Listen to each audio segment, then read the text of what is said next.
Hey y'all, my name's Taylor. Welcome back to my channel, or welcome if you are new. So today's video I'm going to be talking about some books I read from mid-September to the end of October. And I'm going to do a tier ranking system. I did one previously, so I'm trying to get caught back up on all the books I read since I did an actual talkative wrap up. So I'm trying to do a tier ranking to kind of help speed things along and get it out to you. My thoughts on these books. So that's what we're going to do today. I am, let's see, can get you unhooked, sitting in front of my fire. So yay. So let's get into the books. So we are going to start off with The Heart's Choice by Tracy Peterson and Kimberly Woodhouse. This was a new release this year. It's part of the Jewels of Kalispell series, the first book, and I think the next one's coming out early next year, if I'm not mistaken. But I know Tracy Peterson and Kimberly Woodhouse have written several books together, but this is my first time reading a Tracy Peterson. I've read Kimberly Woodhouse before, but I've heard Tracy has some really good faith content, and it shows in this book. Both of them did a phenomenal job writing faith into this book, which was really, really nice. So this particular novel is about a young woman who is the first stenographer, I think it's called, for a courthouse in the whole state. And so it is her journey with that, and also there's a little bit of a mystery going on because this man is, she believes, falsely accused. So she's trying to unearth some truth, the truth about it, and it's also a historical romance as well. So it's got a lot of different components to it, but it was pretty good. So I'm gonna put it at, it was average. It was a lot of it was more character driven almost. It's more like a sweet story where it's just not a lot of action is going on. It's more of like a sweet story, and yeah, it was pretty good. I'm looking forward to the next one. The next one is Beneath the Surface by Lynn H. Blackburn. This is romantic suspense about a dive team in North Carolina, and it was pretty good. I was enjoying it for the most part. I was wanting a little bit more like diving components to it, but it was really more towards the very, very beginning. So I was really enjoying the mystery of, the suspense aspect of it, up until we had to throw yoga in there 3 times. Like the first time it was mentioned, I was like, okay, I'm just gonna keep reading because, the main character, she doesn't really live a Christian lifestyle, so I'm not surprised that she practices yoga. But then like it's brought up like 2 other times as like things she loves to do and like a descriptor of her, and so it was kind of a bummer to see that in a Christian novel. So that impacted my reading and my enjoyment of it, but other than that, it was a solid story. So I'm gonna put average. Okay. Next up is The Princess Game by Melanie Sellier.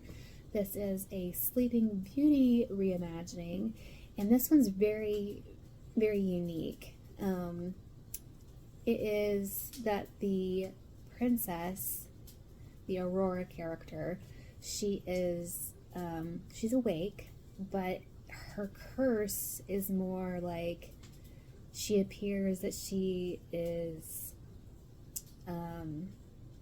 very dim-witted, like she's kind of like, people just kind of overlook her because the curse makes her say things or react to things where it looks like she is not intelligent at all. But in reality, her actual thoughts, she is a genius. So she leads this double life, and she becomes a spy where, since no one knows who she is, she can really be herself. So it was really, really interesting. I really liked this story, and I think it's in one of my top 3 by Melanie Sellier, so it was really good. So I'm gonna put it in So Good. All right, let's go up a little bit. Ooh, I did that last time too. Last video I did that. Oh my goodness, sneak peek of what's coming. All right, so next one is A Dream of Ebony and White, a Snow White retelling. This one, I'm trying to think of what happened. It was good, but not as memorable. Like it was enjoyable, but for the life of me, I can't think of what the plot was at the moment. Other than there is an evil queen. I think it's her trying to get back the throne. Oh yeah, she tries to get back the throne. She's 16, so she's younger. So it was average. So I'm gonna put it in that one right here.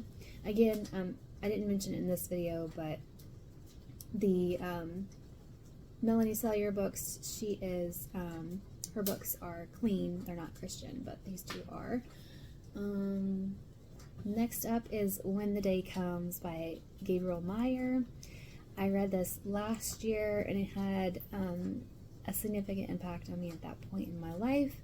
So I reread it in preparation for the second book, and there's a big plot twist at the end, which I knew was happening at this point, but it's still such a good story. Like I rarely reread books, so when I do, you know I loved it. So I love this series. I've talked about it before. It is historical romance. If you haven't heard of it, I'd be very surprised, but it's about Libby. She is I forget exactly what the term is at the moment, but she lives in 2 different time periods at the same time. So she grows up, lives in both time periods. She alternates days. So one day she will be in American Revolution time, and the next time she is in World War I time. So by her 21st birthday, she has to pick which time she lives in, and it is a beautiful story. Absolutely love it. So it's definitely going in the all-time favorite category for sure. So like I said, I read that one in order to prepare for In This Moment, which is the second one. It is Libby's daughter. She is in 3 different time frames. What time frames were they? There was like Civil War time frame, 1940, so World War II, and 2001. And Gabriel Meyer, she knocked it out of the park. It was a phenomenal book. Like, both books are spectacular, but this one is more action-packed. The other one I would say is more emotional based. This one's more action-packed. Still emotional too, but it was so good. And I read it with my lovely friends, Chrissy from Chrissy's Purple Library, Lindsay from Lindsay Lemus on Instagram, and Laura from Cohen Cottage on Instagram as well. So it was so fun. Love. We have plans to read the third one together, which is awesome. So we had a great time. And the third one's coming out in May, and I mentioned that before. Like, I'm so excited. Pre-ordered it and everything. So definitely an all-time favorite. And then let's see, Pearl in the Sand. So I read this one as part of Katie from Paperbacks and Ponytails Readathon. She does a Journey Through the Bible Readathon in October. This is her second one, I think, and it's really fun to do. I meant to participate last year, but I couldn't. This year I did. I completed all the prompts with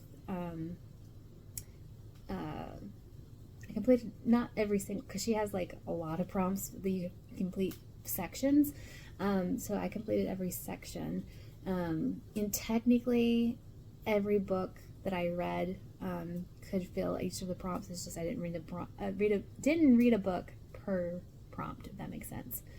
Anyway, so this was the buddy read for the month, and people have been talking about Tessa Afshar, how she is such a great writer and biblical fiction, name of the game. And wow, she knows how to write. This was phenomenal. This is Rahab's story. It was so good. It's about her. It's more than just the fall of the walls of Jericho. That's at the very beginning, but there's so much more, like what her story could have been like. And you can tell Tessa Afshar like did her research. Like I learned some things myself, and I had recently read that part of the Bible, so it was interesting to see like how it all lined up. And she really captured human emotion and human sin and flaws, and she explained things because, you know, this is part of the Old Testament, so there were some really strange laws and rules that Israel had to follow, and as an outsider, you know, Rahab has no idea like why they are made to do this, or what, you know, the reasonings behind it. And I think Tessa Afshar explains it really well, where you can really understand like, oh, okay, that's why they did that. So just an artist at her craft. So definitely a really good experience. I'm gonna put it as an all-time favorite because it was really good. I really loved it. So The Hobbit, or There and Back Again, by Tolkien, obviously. I read this one as part of the Middle Earth Readathon that Reese over at the Writing Songbird, my goodness, I can't talk. So her and some other ladies, I'll put them all in the description box. They did a readathon, Middle Earth themed readathon, and I did finish that one too. And this was a book that I read for the prompts, which I had to because it's Middle Earth Readathon. I have to read a Tolkien book. I've never read one before. Had to start with The Hobbit, and it was so good. I was pleasantly surprised. I had this misconception that, you know, it was written a long time ago, so I thought it would be harder to read, but it was super easy to read. Highly recommend the audiobook by Andy Serkis. Like, it was a whole performance, and it took my experience to the next level. And on top of that, did a buddy read for this one too with Chrissy, Holly, and Lindsay. So we had a great time. Holly has read it before. It's her favorite book, but the other three of us, we've never read it before. So that was an interesting mix of perspectives and experiences there. But we have plans to read the Lord of the Rings trilogy next year, which I'm super excited about. It is definitely an all-time favorite. I love the movies, so I was excited to read the book that inspired all of it. So, alrighty, let's see if I can scroll up without there being any issues. Okay, perfect. Alright, so this was To Break a Silence by Lydia May. It was my first ever ARC, which I was super excited to get. As part of the Shattered Tales multi-author series. So all of them took the, you know, stereotypical like OG fairy tale, and they shattered it in some way. Like, they took a piece of it and twisted it and shattered the tale to make it a completely different story, where you can see the groundwork or the framework of the original story, but it's different. So it's really interesting, and all of them incorporate glass as part of the shattered component too, which is fascinating to read because I've read a couple, and I'll talk about at least one more in this video. But this is a Little Mermaid retelling, and can we just appreciate the cover? Like, who designed this cover? It is glorious. Yeah, so this one, the premise behind it is, what if the prince woke up to another woman on the beach, like after the Little Mermaid rescued him, and he wakes up? What if he sees somebody else and falls in love with somebody else? So good. I rated it 5 stars. Like, I loved it. It was such a sweet story. Yeah, just so you know, the love interest is not the prince. So it was fun. All right, Finding Lady Enderley by Joanna Davidson Politano. So like I said, I read this in October, so I was really looking for like the gothic, dark, almost spooky type vibes.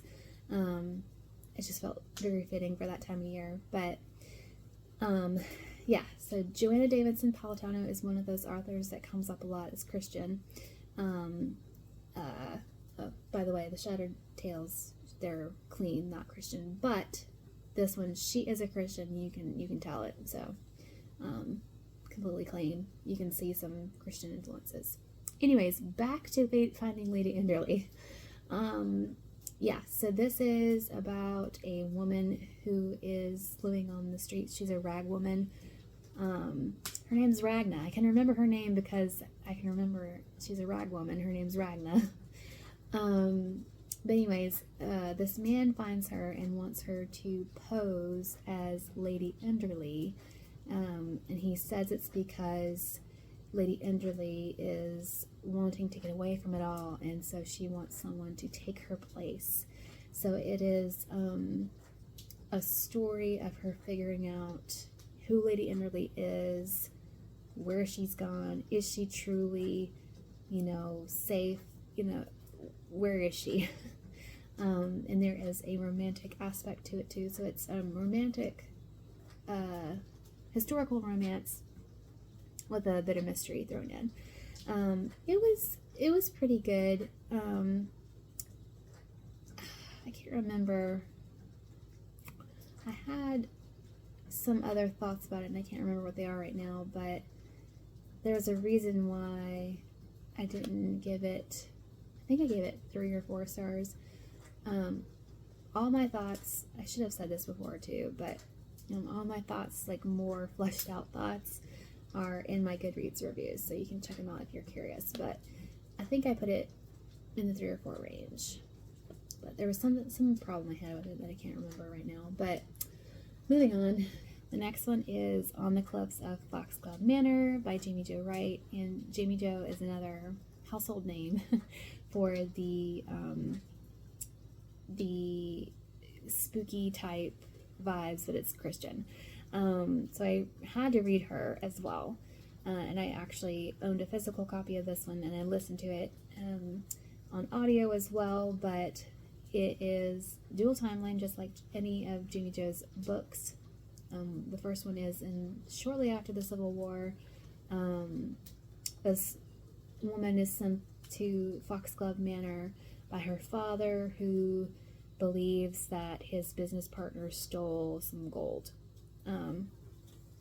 And the modern day timeline is this woman, she was kidnapped for a few hours and taken to Foxglove Manor as a child. She is 5 and nobody believed her, so she's gone back to Foxglove Manor to try and figure out what happened to her and why.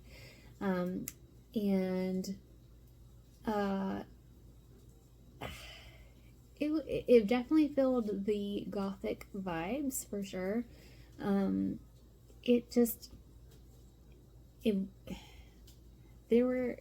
So I guess I was struggling with the romance in both seemed a little bit forced to me.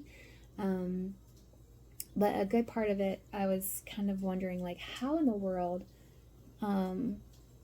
is Jamie Jo going to make this Christian? Because, I don't know, it got kind of dark at some points. Like, there was an apparition and, like, kind of a little bit descriptive.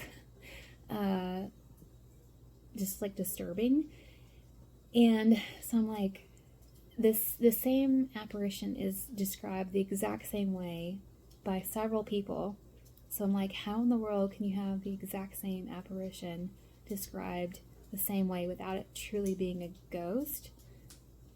So in the end, it is reassuring. Like, the ending was fine, but that component of it, a lot of the book I was like, should I be reading this?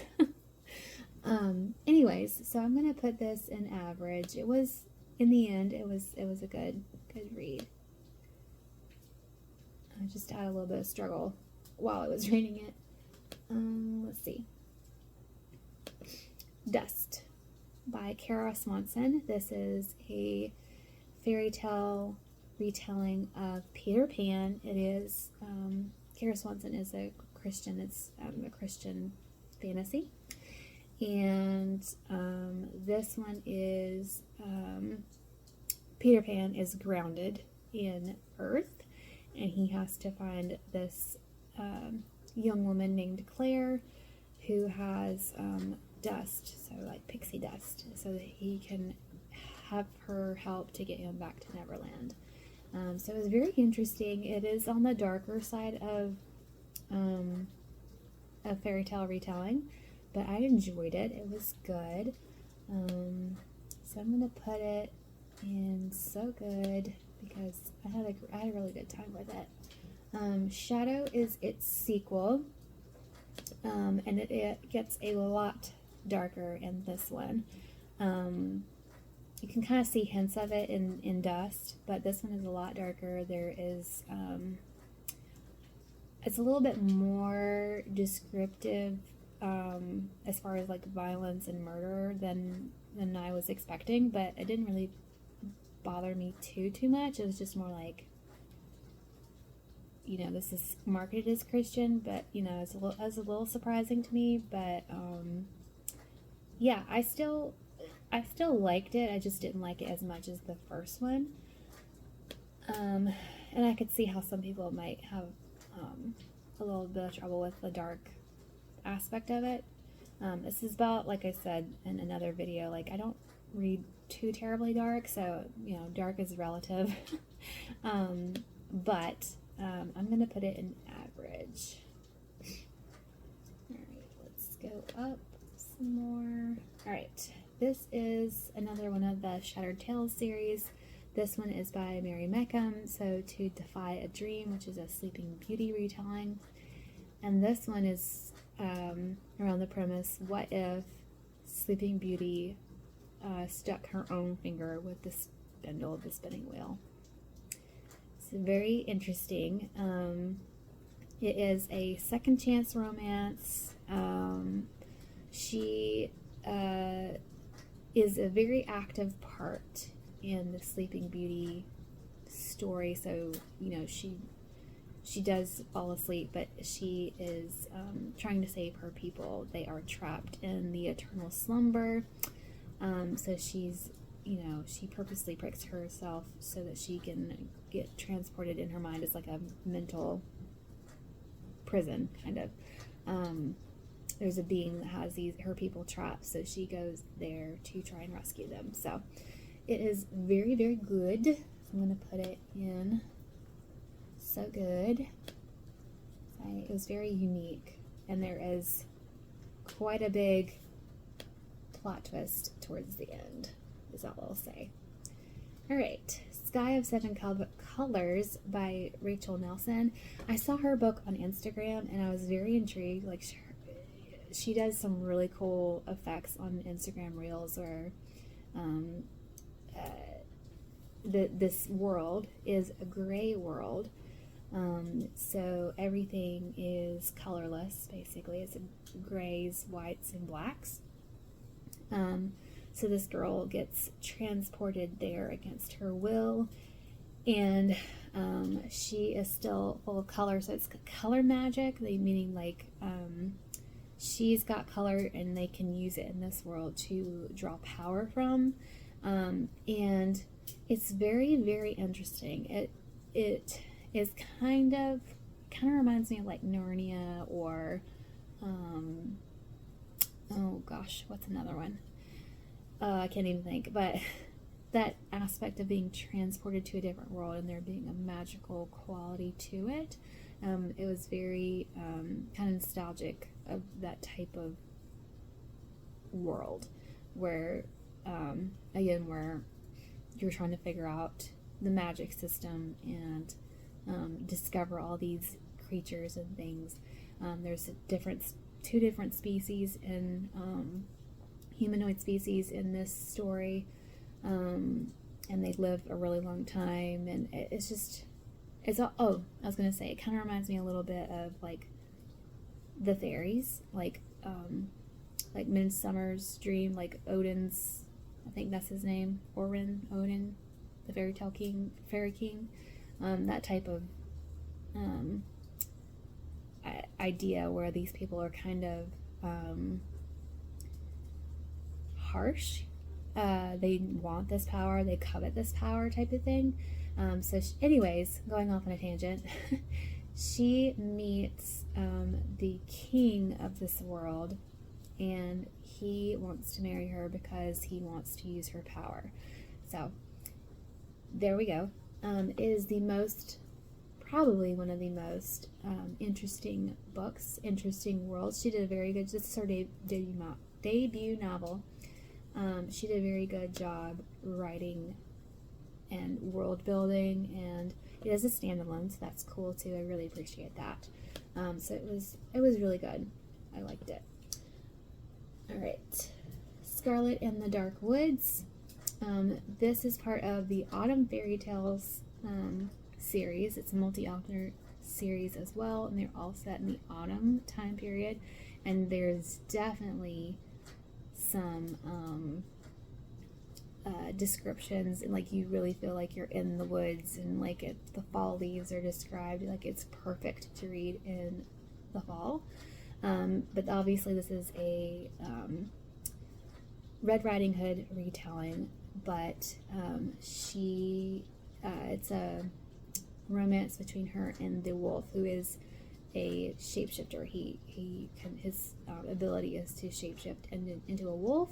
It is a dystopian fairy tale where she lives in a community where they vote someone out every year to live outside of the village and kind of fend for themselves in the dark woods. And her granny gets voted out, and so she leaves after her granny to be with her, and yeah, so it is very good as well. So I'm gonna put it in So Good. I enjoyed it a lot. And let's see, Man of Mist and Shadow by Michelle Gripe.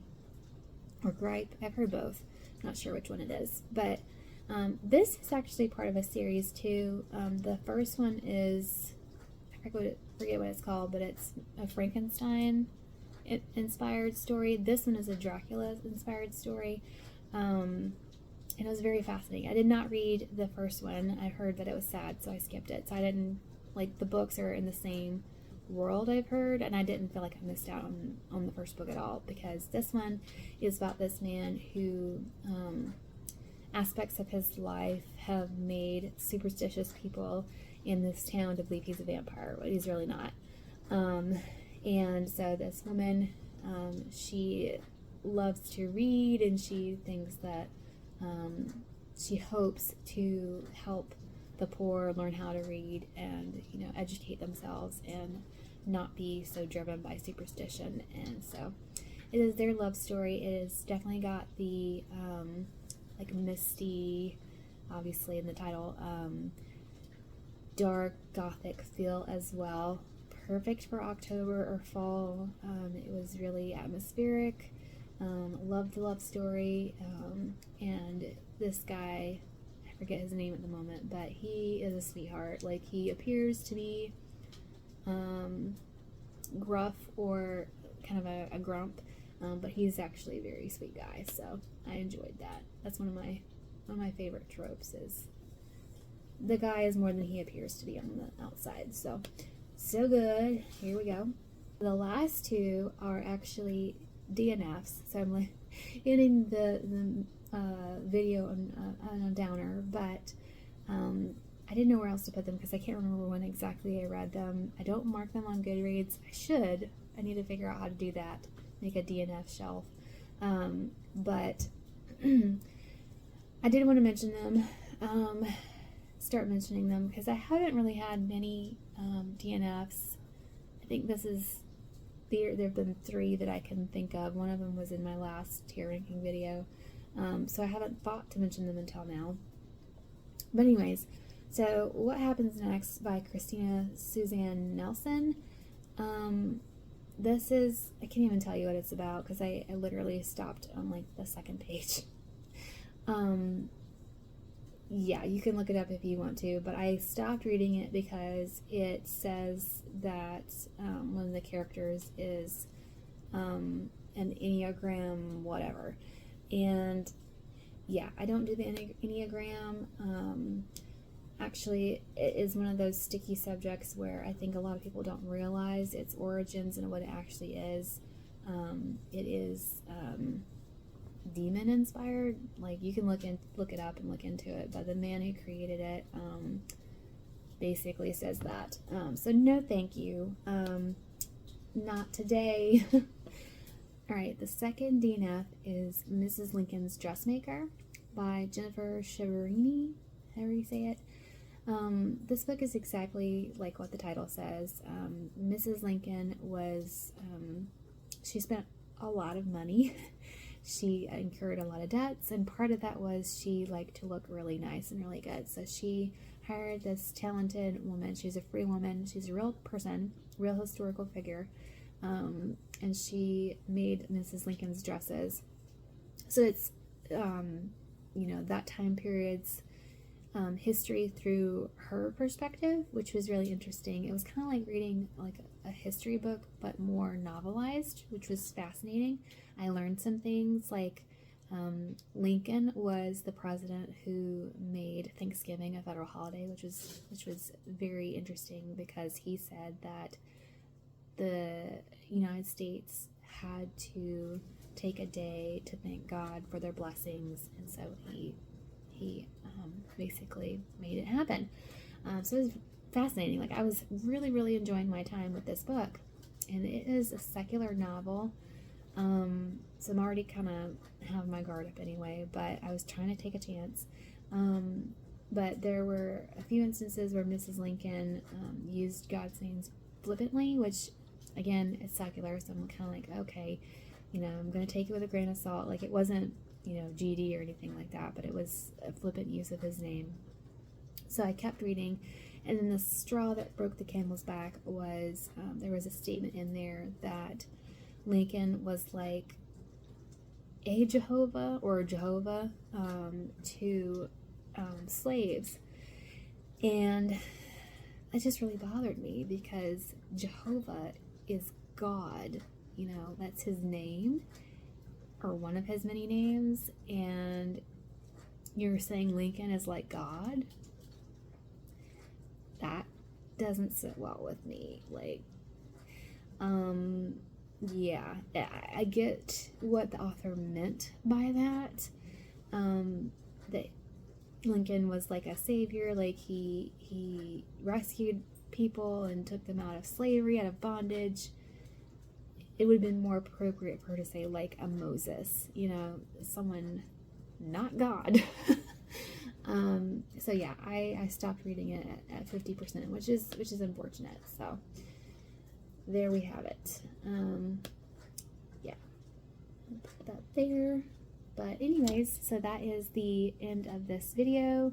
Didn't really have any meh books. That's interesting. I didn't even realize that. But I am caught up now, so all I have to do is my November books. So fingers crossed that I can just do a regular wrap up for that one. But I was trying to knock out all these books in a way that's easier for me to do. And I hope you enjoyed it, and I'll see you in the next one.